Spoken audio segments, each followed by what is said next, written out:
Hello, family, and welcome to Amazing Parents Network.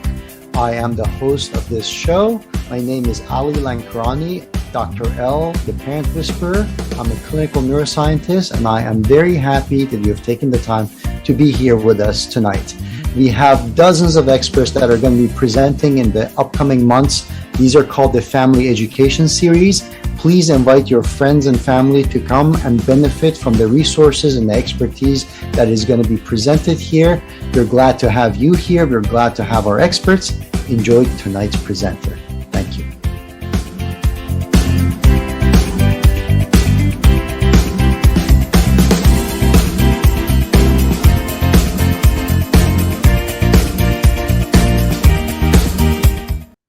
Hello, everyone, and welcome to the Proactive Parent Show, where we discuss things that parents could do and role model the behavior so that kids could lead a happy, healthy, and full life. It is my pleasure to have an amazing guest with us today, Mr. Chuck Barnard. He has been in our community for a while, and he actually talks about mindset. So super excited that we were able to have him here. Welcome, Chuck. Thank you for being here. Thank you. And let us know a little bit about what actually brings you in to this field and how did you get started in this? Well, thank you for having me, Dr. L. It's an honor. I really enjoy being part of your programs. They're very informative, and I enjoy that quite a bit. I actually got into education in a roundabout way. When I got through college, I thought might be going into the Navy. That didn't happen. Make a long story short, I discovered Tony Robbins and neurolinguistic programming, and that just totally enthralled me. And I ended up finding my way into education in part because of this behavioral background. And for 30 years, I worked with kids who struggled in school, behaviorally, emotionally. And ultimately, my task was getting them to shift their mindset because inevitably with all kinds of different reasoning and things, but they got stuck in this what we call fixed mindset and a lot of lack of confidence and all kinds of things emotionally going on. So before we could really help them academically, we had to help them that way. So using my background and getting creative, we kind of figured out ways to do that pretty well. And then I realized as my career was winding down that I'm not ready to stop doing this, but I got to reach more people. I can't just do this with the few students I have every year. So I started putting together all the things I learned into programs that I could bring to families, to schools, groups, organizations, athletic teams on my own. And that's kind of how this was born. And I've been doing this now for a couple of years. It's wonderful. So over this time, what are the groups of people, like age group, that you tend to work with and you've seen your results with?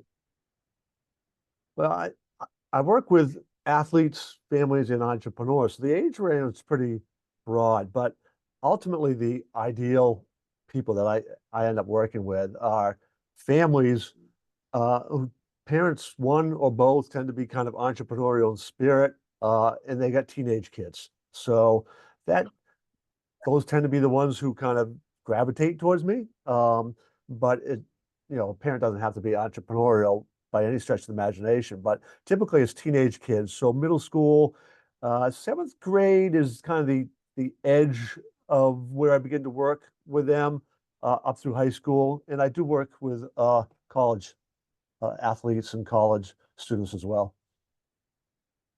Now, what's one of the top things that you see that parents often struggle with in supporting their children? Yeah, that's such a great question because particularly beginning of middle school, adolescent age, right?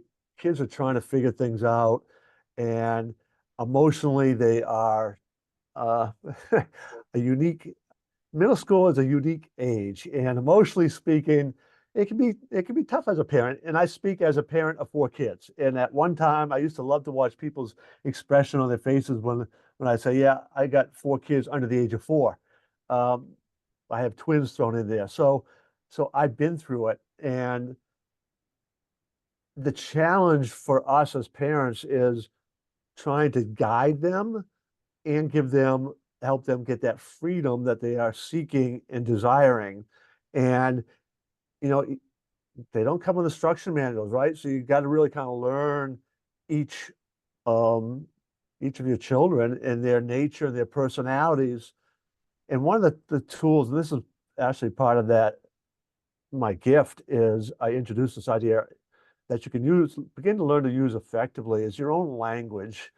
And when kids, adolescent, early high school, they have these emotional challenges, they get down on themselves, it's part of growing up, but that negativity, if it's not nipped in the bud, can really become debilitating in many ways.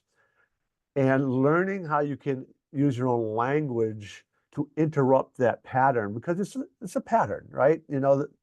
Something happens, the response is, oh, everybody hates me, nobody likes me, I'm dumb, I blah blah blah blah blah. And Right. rather than necessarily just trying to fix it as a parent, one of the first and easiest things you can do in the moment is ask different questions or reframe it and interrupt that pattern. And then, when they've kind of stepped back from that emotion of the moment, you can have more in-depth conversations. But that sort of idea of pattern interrupt is so powerful. When I was working with kids in the schools, that was probably one of our go-to weapons and it could be just simple questions. I would constantly ask kids like, how do you do that? And what do you mean? Like they would say something negative or show some frustration. And I'm like, how do you do that? And they can't process that because it's a question about process. And in that moment, I've interrupted their pattern, and then I can give them a better suggestion.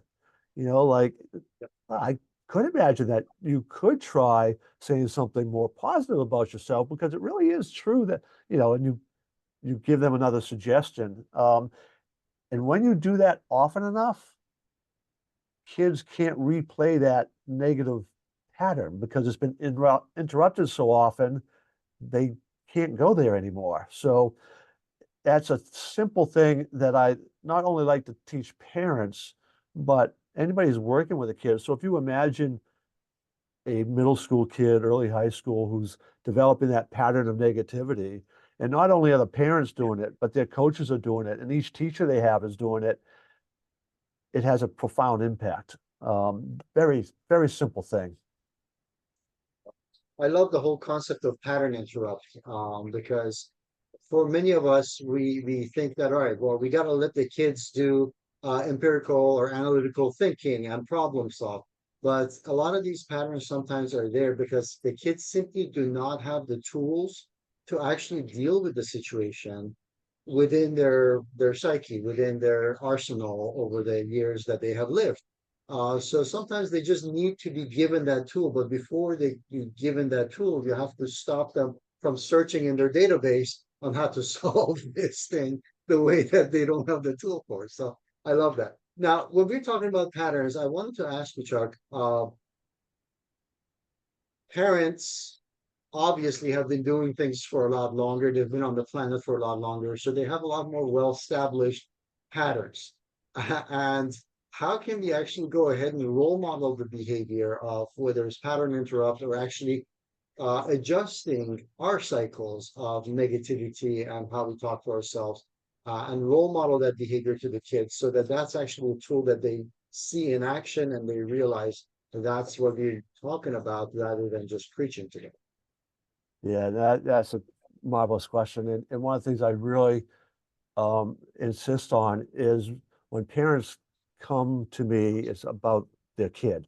But when I want to work with their child, I'm enrolling the parents as well because they really need to experience what their child's going to experience for a number of levels. One, just doing some of the activities with the child. Not necessarily, you might do it right with them, or you might each do it separately and come together and talk about it, which has an incredible impact on your relationships, but you are getting the same benefits. So while your child's also beginning to learn to interrupt some patterns and all, you're discovering ones that you've had.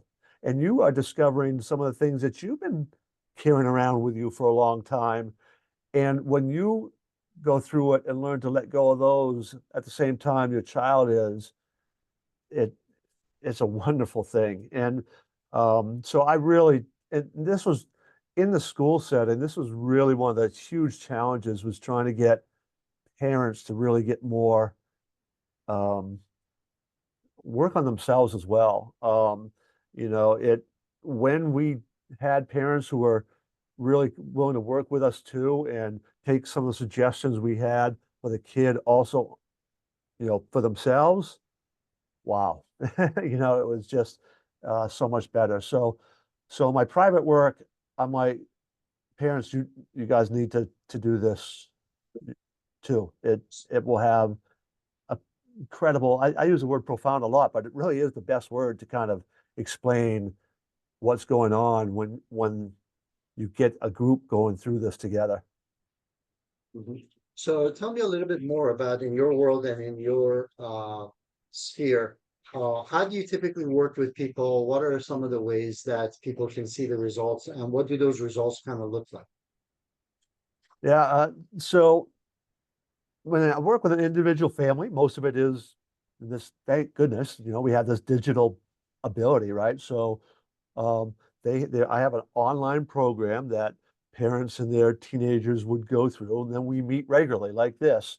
And it's in these settings that I take what some of the work they've been doing, answer questions, but can potentially dig a little bit deeper, because ultimately we are trying to find what's going on unconsciously with some of these habits and patterns and things for both the parent and the child.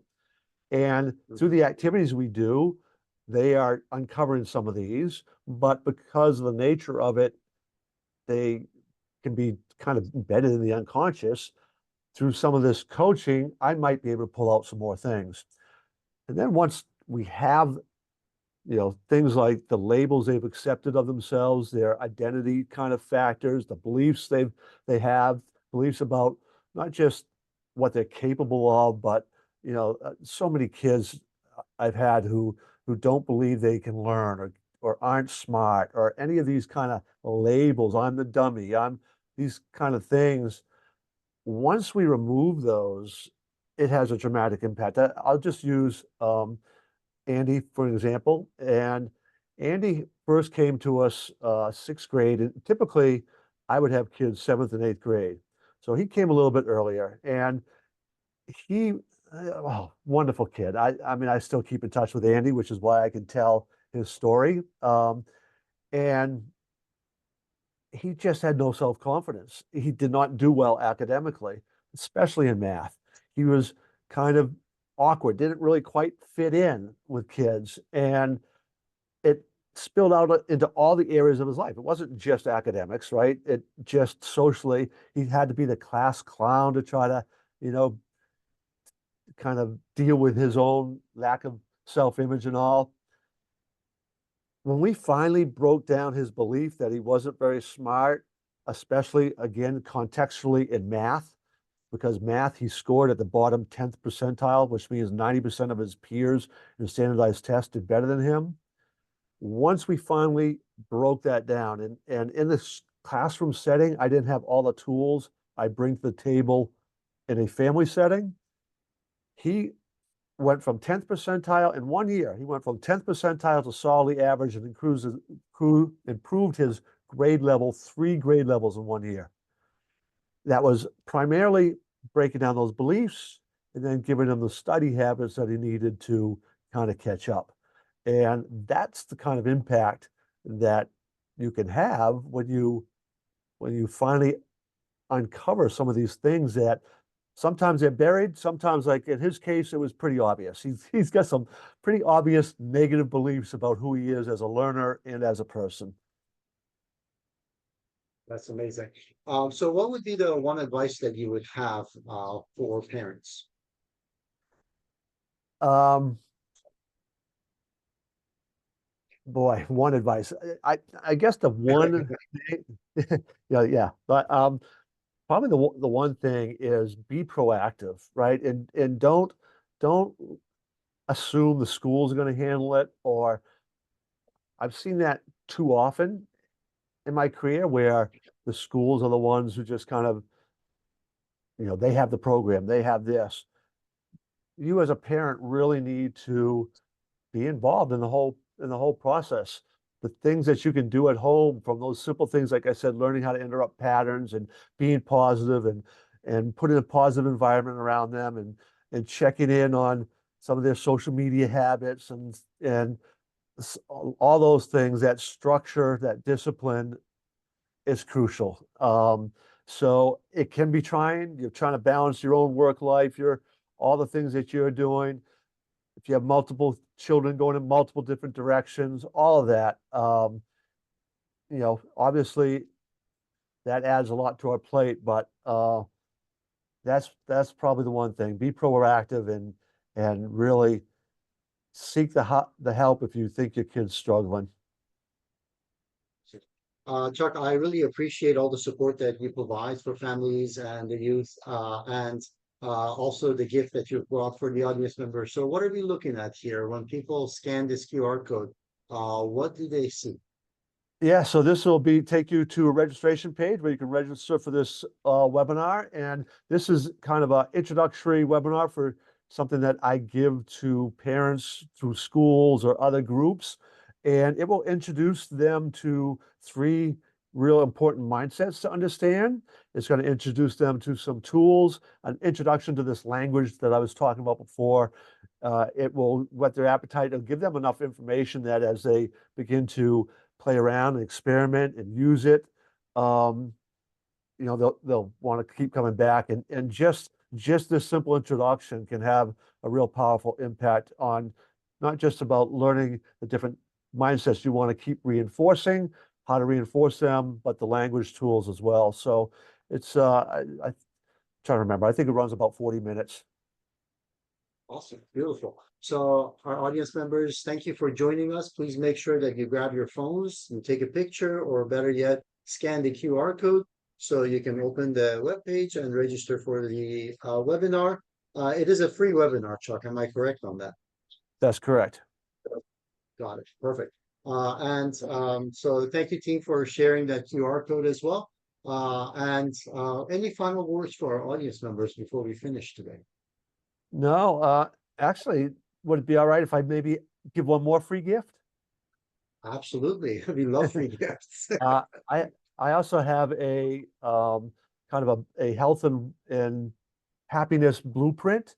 And if they go to CoachChuck360.com, I think that's pretty easy to remember. CoachChuck360.com. There's a contact me section.